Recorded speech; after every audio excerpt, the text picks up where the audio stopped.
اعوذ باللہ من الشیطان الرجیم بسم اللہ الرحمن الرحیم۔ ناظرین، علم غیب کے متعلق ہماری گفتگو جاری ہے۔ 15 ایپیسوڈ ہماری آ چکی ہیں، 15 ایپیسوڈ ہماری اس موضوع پر آ چکی ہیں اور ہم مزید بھی انشاءاللہ اس پر گفتگو کر رہے ہیں اور قرآن و حدیث کی روشنی میں ہم گفتگو کی ہے ساری، اور انشاءاللہ تعالیٰ آج علم غیب اور علماء دیوبند کے بارے میں بتایا جائے گا۔ ناظرین، ہمارا مقصد اس پلیٹ فارم سے ہم صرف ایک ہی بات کریں گے کہ دیوبندی اور بریلوی حضرات جو ہیں ان کو ایک پلیٹ فارم پہ جمع کرنا ہمارا مقصد ہے۔ ہم انشاءاللہ قریب ایک اور سلسلہ شروع کریں گے جس میں صرف فقط ہم بریلوی علماء اور دیوبندی علماء کو یہی دعوت کر پیش کریں گے کہ وہ ایک پلیٹ فارم پہ جمع ہوں۔ اس پر بہت طویل ہم کام کریں گے انشاءاللہ تعالی۔ آج بھی یہی پس منظر ہم لے کے حاضر ہوئی ہیں۔ بریلوی علماء کا جو موقف ہے علم غیب کے متعلق امام احمد رضا خان فاضل بریلوی فتاوی رضویہ کے اندر، اور اس کے علاوہ بھی امام احمد رضا خان فاضل بریلوی کی کتاب ہے جس کا نام ہے خالص الاعتقاد۔ اس کے اندر بھی امام احمد رضا خان فاضل بریلوی نے جو علم بات کرتے ہیں وہ یہ کہتے ہیں کہ ہم نہ علم الہی سے مساوات مانیں۔ اب یہ علم غیب کا بریلوی حضرات جو عقیدہ ہے وہ پیش کر رہا ہوں۔ ہم نہ علم الہی سے مساوات مانیں اور نہ غیر کے لیے بذات جانیں، اور عطاء الہی سے بھی بعض علوم غیب ہی ملنا مانتے ہیں نہ کہ جمیع۔ یہ بریلوی حضرات کی کتاب جو خالص اعتقاد امام احمد رضا فاضل بریلوی کی کتاب ہے، اس کا یہ باتیں جو ہے یہ فتاوی رضویہ کے اندر بھی لگائی گئی ہیں، میں سکین لگا دوں گا انشاءاللہ تعالی۔ تو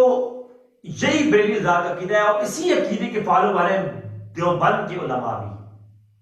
بعض میں نے پچھلی ایپیسوڈ جس میں نے علم غیب اور دیوبند یہ ایپیسوڈ جو میں نے پیش کی اس کے اندر ہی میں نے یہی بات بتائی کہ علم غیب کے متعلق بعض جو دیوبند کے عالم تھے وہ سخت جو ہے رویہ اختیار کرتے تھے۔ انہوں نے لفظ علم غیب کا اطلاق غیر کے لیے کرنا شرک قرار دیا، اور اس کے زمرے میں کئی دیوبندی علماء آئے، جیسے کہ ازالت الریب کے اندر ہے، اور اس کے علاوہ مختلف کتابوں کو میں نے ریفرنس کوٹ کیے تھے جس میں نے بتایا تھا کہ علم غیب کا لفظ ہی اللہ کے سوا کسی اور کے لیے استعمال کرنا علماء دیوبند کے بعض کتب کے اندر ملتا ہے کہ یہ شرک ہے۔ تقویۃ الایمان کے اندر بھی اسی طرح کے لفظ تھے کہ علم غیب کا لفظ کسی غیر کے لیے استعمال کرنا خدا تعالیٰ کے شرک ہے۔ اور اس کے بعد پھر میں نے دیوبند کی علماء کی ایک بڑی فہرست پیش کی اور کتابوں کے ریفرنس کی جو ہے دیے کہ جس میں یہ تھا کہ دیوبند علماء نے کہا کہ حضور اللہ کی اطاعت غیب جانتے ہیں۔ آج بھی سب سے پہلے میں اتحاد بین المسلمین کی عنوان سے کہ دیوبندی حضرات اور بریلوی حضرات کا عقیدہ علم غیب پر ایک ہی ہے بعض علماء کا، تو کیوں نہ اسی پر اتفاق کر لیا جائے، اس پر جھگڑے ختم کیے جائیں، مناظرے ختم کیے جائیں اور اختلاف ختم کیا جائے۔ سب سے پہلے تفسیر عثمانی، جناب حضرت شبیر عثمانی صاحب جو ہیں، ہماری جو گفتگو آج ہوگی اس کا جو مقصد ہے دیوبند حضرات کو بتانا ہے کہ اللہ کی عطا سے نبی غیب جانتے ہیں۔ یہ دیوبند کے علماء نے لکھا ہے تفسیر عثمانی کے اندر صفحہ 475 پر، سکین آپ کو نظر آ رہا ہوگا، لکھتے ہیں تفسیر شبیر عثمانی صاحب لکھتے ہیں کہ نبی کریم صلی اللہ علیہ وسلم کو عطائی علم غیب موجود تھا، ان کو عطا کیا گیا تھا، اللہ نے علم غیب عطا کیا تھا نبی کریم صلی اللہ علیہ وسلم کو، تو نبی کریم کو عطائی علم حاصل تھا۔ یہ شبیر عثمانی صاحب کا عقیدہ ہے، انہوں نے اپنی تفسیر کے اندر تفسیر عثمانی کے اندر لکھا ہے، سکین آپ کو نظر آ رہا ہوگا صفحہ 453 سورۃ مریم کی تفسیر کرتے ہوئے۔ اب یہ ہے علامہ عثمانی صاحب۔ اگلا حوالہ حفظ الایمان اشرف علی تھانوی، اس کی ایک عبارت پر جو کہ گفتگو جا رہتی ہے کہ جی میں نے پچھلی ایپیسوڈ کے اندر بتایا تھا کہ بعض علوم غیبیہ سے مراد اگر نبی کریم ہی ہوں جس میں نبی کی کیا تخصیص ہے، ایسے علوم غیب تو جانوروں کو بھی حاصل ہیں، یہ وہ جس پر کفیہ عبارت کہا جاتا ہے وہ بھی اس کتاب کے اندر ہے، لیکن میں وہ نہیں بتانے جا رہا۔ حفظ الایمان کی عبارت میں جو اس جہاں موجود ہے یہ لکھا ہوا ہے کہ حضور کے بعض علوم غیبیہ جزیات کمالات نبوت میں داخل ہیں،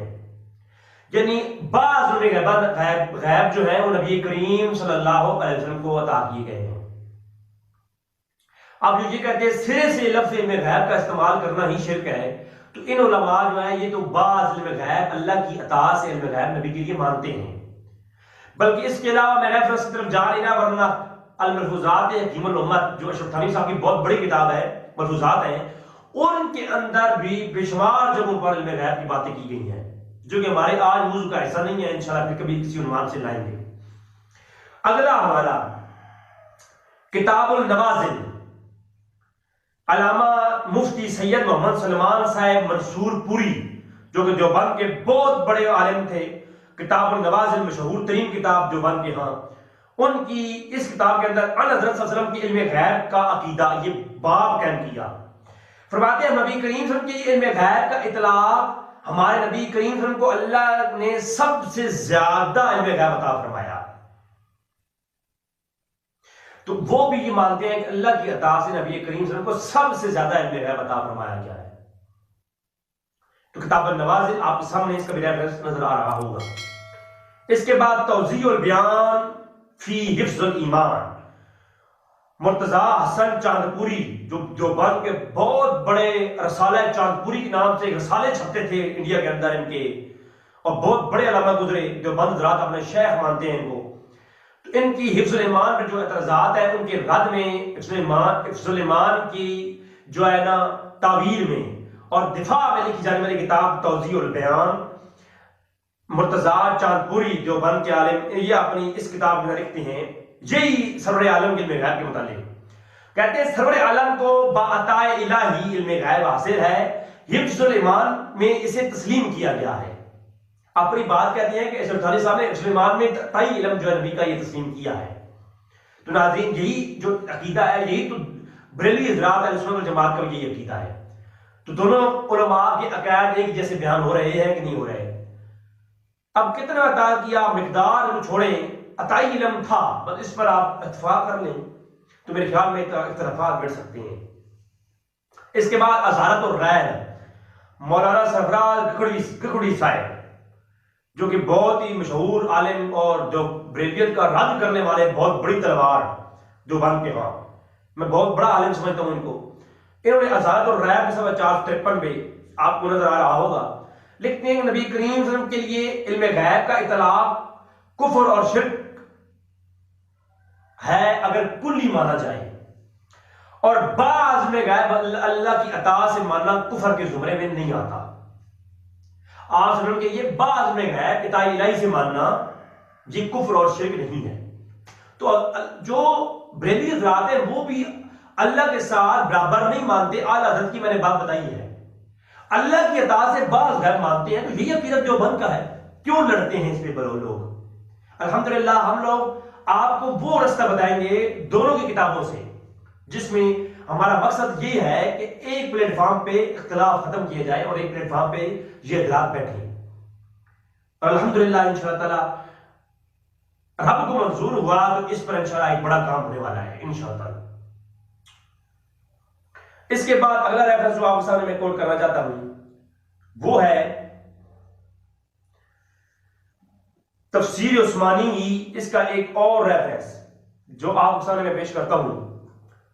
اس میں فرمایا گیا کہ یہ پیغمبر ہر قسم کی غیبی خبریں دیتا ہے، ماضی ہو، مستقبل ہو یا حال ہو، یا موت کا حوال ہو یا قیامت کا حوال ہو، یعنی قیامت کی خبریں بھی دیتا ہے یہ نبی۔ یہ تفسیر کر رہے ہیں تفسیر عثمانی میں علامہ شبیر عثمانی صاحب،